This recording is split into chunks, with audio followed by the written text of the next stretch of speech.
All right. Hey, everybody. Welcome to another Monday Momentum where I'm here to share a good word with you to start your week off right. Today, we're going to talk about how to inspire and motivate your peers without sounding bossy. Today, we're going to talk about conflict resolution. So, listen, I'm going to give you 5 tips on how to inspire and motivate your peers so that you don't sound bossy, you don't sound like you're trying to take authority over people, right? That you realize that they have a vision that they want to contribute, and you want to be a person that fosters and cultivates their vision. And so, listen, the first thing that I need you to know is that when you're leading any group, you need leadership, right? You need inspiration, you need a vision, but you also need management. You need order, you need consistency. And I work with thousands of students. I work with students all over the country. I've worked with students currently. I've graduated multiple students who are in the leadership minor. And the one thing that I notice about students is that they like to manage. And so when a group project comes out, the first thing they're thinking about doing is delegating. And so you take this task, you take that task. When this is done, we'll come back together and put this together, and then we're done. And although I think that can get the job done, what you find is that you might have that person that's not inspired. Might have that person that's not bought in. You might have that person that actually don't even care about what is actually going on to get the project done. And so you're going to miss out on some opportunity to be able to be great because you got somebody that's not fully bought in. And so again, I'm going to give you 5 tips that's going to help you actually lead through influence and not authority. I want to help you create spaces where people are designed to dream versus just being delegated tasks. And this is the space that you need to be thinking about. How do you move from management to leadership? How do you move from delegation to inspiration? And so the first thing that I need you to think about is, how do you lead by example? One of the things that I always see with students is that they want to be cared for, but then they don't want to show care. They want grace, but they don't want to give grace. And so it's like, now that I'm the leader, I'm expecting you to get these things done. But when I'm being led, if I get sick, if I got a family that's, dealing with an illness, if I'm dealing with an illness, if I got something going on that's just really taking over priority, if my boss or my job is really getting on me about being at work more, students want grace. But then when they're leading other students, they don't give that grace. And so you got to lead by example.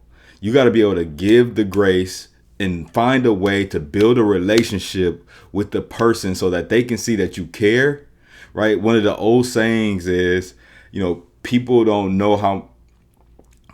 care how much you know until you know how much they care. And so are you showing that you care before you're showing all the work that you need to get done? Are you showing that you have some ability to be emotionally intelligent, to be able to show some empathy before you actually are throwing out ideas of what a person needs to get done in a schedule and a deadline? Like, checking in with people is clear indicator that you actually care about them before y'all get to the work. And that can literally just be 5 to 10 minutes before you get started deep into the work, is by doing a quick check-in. And so if you were one of my students, I always do the check-in. I always highlight, shout-outs, announcements, gratitude. How was your spring break? How was your weekend? I want to know what's going on with you before we even get to the place that we need to get our work done. And so that's one thing that I really need you to be thinking about. And so a way that you can lead by example is by showing up and being consistent, right? If you keep showing up, you keep growing up. That's what my pastor says, right? And so you got to show up. You got to be consistent. You got to be on time. Like, one of the things that I always see from students is they have these expectations that the people that they lead are just these super bought in, super timely, super organized individuals.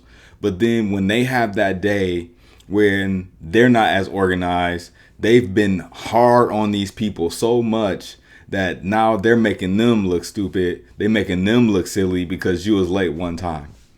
When all you have to do is not create a culture where being late takes away from a person's ability to be bought in. All you got to do is just say, listen, I know things happen. And so since I understand that things happen, how about we make sure that we are not addressing this issue next time?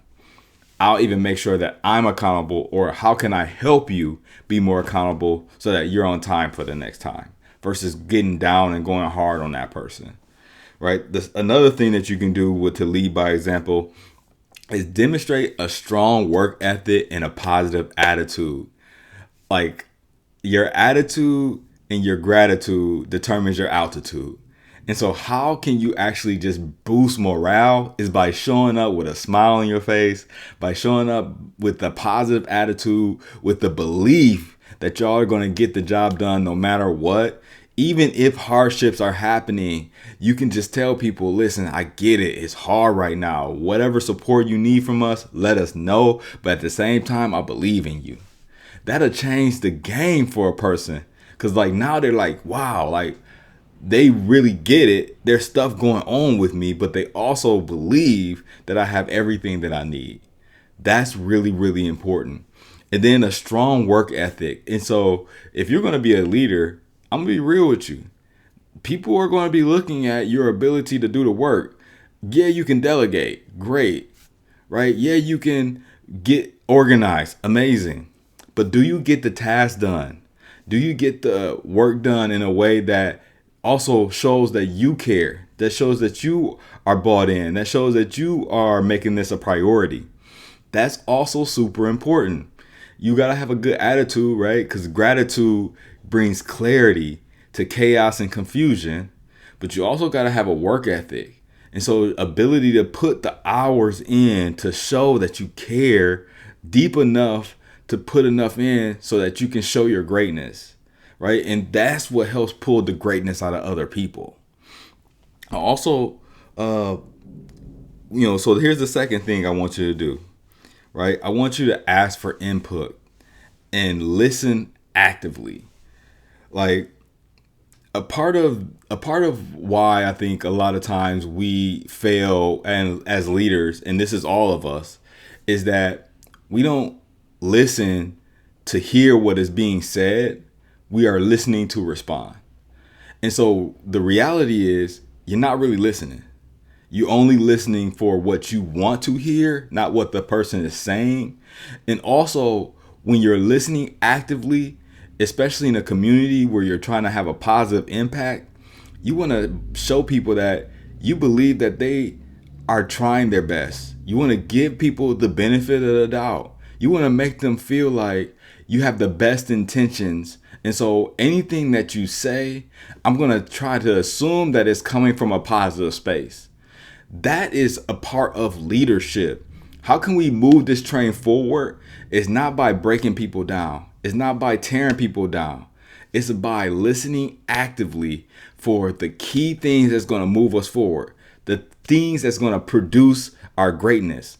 So if it's a word, or if it's a key phrase, or if it's a sentence or a statement that really didn't land well, instead of saying, I don't like this person, or I'm not going to listen to this person anymore, I'm going to ask a clarifying question to see if this is the direction that you're trying to take us.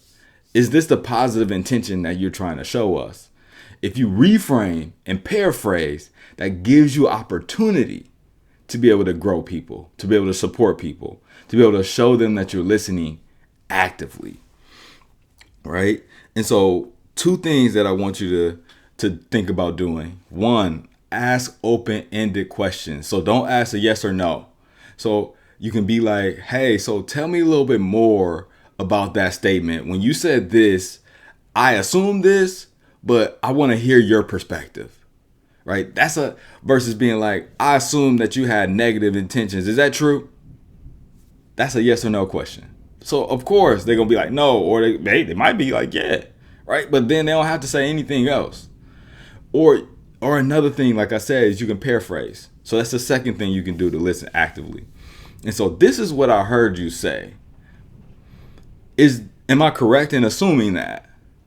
Can you give me some clarity on that if I'm not correct? Those are things that you can say to make sure that you're leading with motivation and inspiration versus critique and criticism. Right? So here's the third thing that I want you to think about. Focus on the why, right? Focus on the why and not the what. So here's the thing. There's a big goal. And as a leader, we all need to have a vision. Like, there's no leadership without vision. Like, there was a vision for our lives before we were born. There was a vision for our lives after we were born. There was a vision for our communities. There's a vision for our schools. There's a vision for our workplaces. Like, every space has a vision. And so anytime that you're working with your peers, you need to also have a vision. And so that's one of the first steps that I think that I have my students do is like actually talk about what do they envision this experience being like with their peers. Do they envision it being a great experience where we all check in, that we all become best friends? Or do they envision this as an experience where they get the A, they have a great experience learning some new skills, and they move on with their lives? Whatever the vision is, you need to set that vision early and then give people opportunity to show up in that vision, right? And so you focus on the why and not the what. Yes, you want to get the assignment done. That's what you're doing.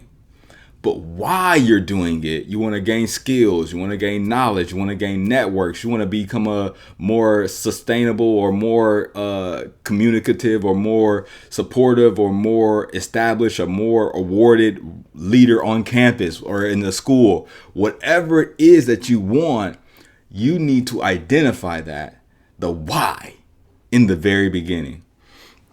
The second thing that you can help to focus on the why is share a personal story. And so why do I get on Instagram every single Monday to share a good word with students is because my vision is to be an international resource for students and their leadership journeys to help them articulate their industry, their natural gifts and talents to industry leaders so they can pursue the career job of their dreams. That's why I show up every week. And the personal story is I wasn't that person. Like, I went on a job search, applied for 100 jobs, didn't get a single interview, and I couldn't articulate my value to an industry leader in the field that I got a degree in. And so now I want to help students avoid that by being a leader on Instagram where I know my students are. Sharing a personal story gives you a bigger why that creates empathy, that creates opportunity for communication, that allows for people to get behind and support the vision and goals that you all have. Your personal story is everything. It is the reason why you behave in the ways that you do. Even if it is a negative personal story, it gives people insight into what your motivation is, why you're going so hard, why you care so much, why you're pushing the people so hard. I demand excellence from my students. They know that. And I'm not apologizing for demanding excellence from them. But also with that, they know why I demand that.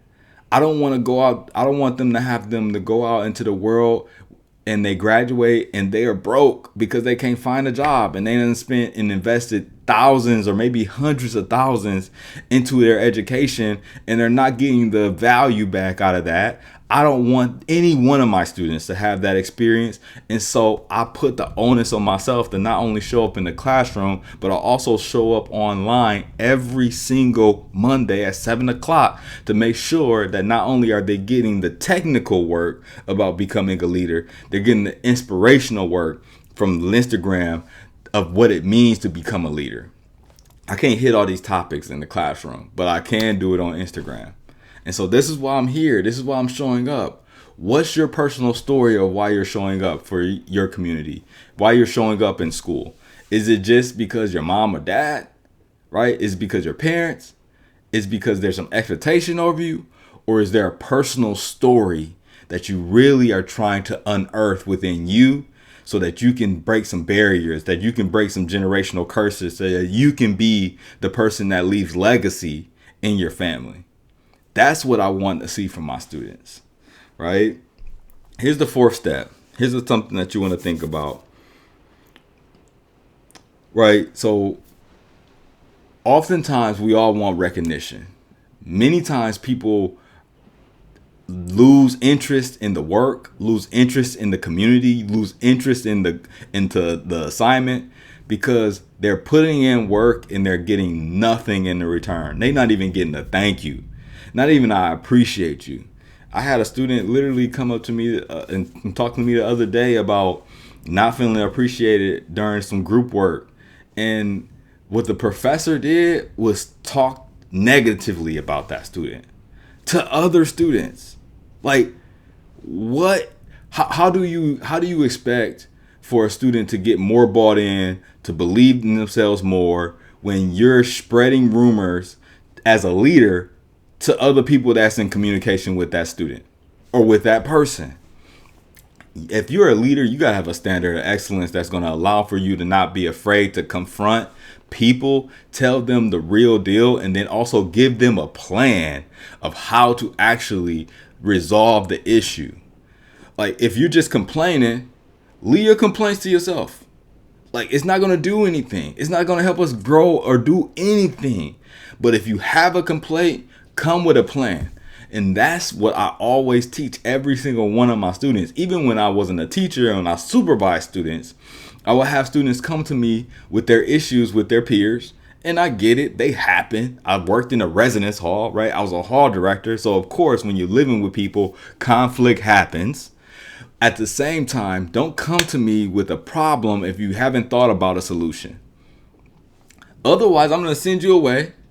And we're going to reschedule a conversation so that you can then think about the solution that you feel most comfortable with. And then we're going to talk about how do we make that happen? How do we make that a reality within the parameters or the boundaries of the work that we do? Right? I want you to be a leader. And so leaders don't complain. Leaders resolve conflict. Right? Leaders don't complain. Leaders resolve conflict. And so how are you seeing this being addressed? Have some thoughts. Work with your mentors, work with your people, work with your leaders about how to make sure that that will work best for all parties. That's all you got to do, right? And so it's one thing to reward people with a good job. It's another thing to reward people by saying the specific way in which they contributed to the community.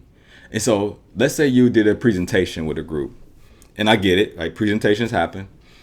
And you was like, this presentation went good job. Not bad. But you could be more specific about their contribution. So how about you say, hey, good job. Because of your work on our presentation was way more concise. It was way more creative, and it really landed as it relates to the stories that we told. So thank you for your suggestions on that. Not only are you giving people reward and you're recognizing their abilities, you're giving them a specific magic that they brought to the space that they can expound on as a leader, right? Because leaders create leaders. And so when I'm talking to my students, I'm not just saying good work, right? But I'm also like, I love that you were specific about the problem that you wanted to solve and address. The specificity of the problem is going to make it so much easier for you to finish this assignment. Like you got some good work, right? That's going on in the brain here, right? Keep developing that, whatever that was. Those type of compliments, those type of recognitions are the things that people dive deeper into. They want more of it. And so now they're really, really going to be comfortable with you leading them because they see that you not only see them for the good work that they're doing, but you're seeing them for their uniqueness. And that's what we all want to be recognized as, unique individuals that have specific contribution. We can't do everything, but what we do, we want to do with excellence. And when people notice that, it makes me want to get more opportunity in that space. This is why I want to say this is one of the reasons why I believe many students take me 2 and 3 times, right? Sometimes students take me 2 classes in one semester, and it's because they recognize that I see their uniqueness. I value their uniqueness, and I only want them to operate in their uniqueness. I don't want them to try to be like somebody else. I want them to be their true and authentic self. Right? And then another thing that you can do to recognize people is not just to recognize the work that they did, but recognize the effort. Right? And so I could tell, like, when I have students who, they might be doing like a really big project for one of my classes, and I'm like, hey, first I just want to tell you, you did a great job of just putting this together. Like, I can tell that you worked really hard on this. And although I think there still needs to be some tweaks, we got a lot that we can pull from this point.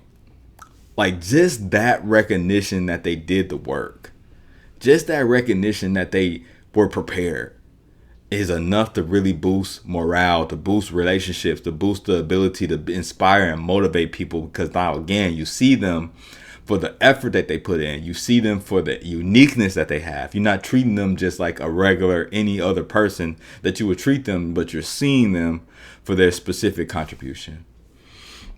Right? And so here's the last thing that I want to give you. Right? And so I'm just looking at my notes here, right? There we go. So I want you to empower instead of micromanage. I want you to empower instead of micromanage. And so what does that mean? Not only do you want people to believe in themselves, but you also want to show people that you believe in them. And when you empower people, you give people opportunity to show up for you and for themselves. You give people opportunity to inspire and motivate themselves. You give people opportunity to be able to say, wow, like, I didn't even know that I had this in me, but because you believed in me, you gave me the opportunity to show something to myself. Now I'm able to actually prove to myself that I'm more valuable than I even thought I was. Those type of little empowerment spaces, little empowerment opportunities can mean the world to somebody who's never been empowered ever, to somebody that never been spoken life into, somebody that somebody who's never had somebody say, I believe in you. Those are magical, magical words. And so, of course, if you do delegate, give autonomy, and then you ask, how can I support you in getting this done? And I think the part that gets people messed up is that they allow for the answer to that question to be nothing. I don't allow for that question to be nothing. I say, like, there's got to be a sentence. There's got to be a format. There's got to be a question I can answer for you. There's got to be something. So, like, let's figure that out before we leave this space. What do you really need? That's all you got to say sometimes. And then the real thing will come out. And so here's some of the things that I really need to make sure that you know from this clip, right? I need you to lead by example. If you really want to inspire and motivate people, instead of coming off bossy or coming off as you're trying to start some kind of conflict, you need to lead by example. You need to ask for input and listen actively. You need to focus on the why and not just the what. You need to empower people, right, to believe that they can do it. And I need you to not micromanage, but empower, right?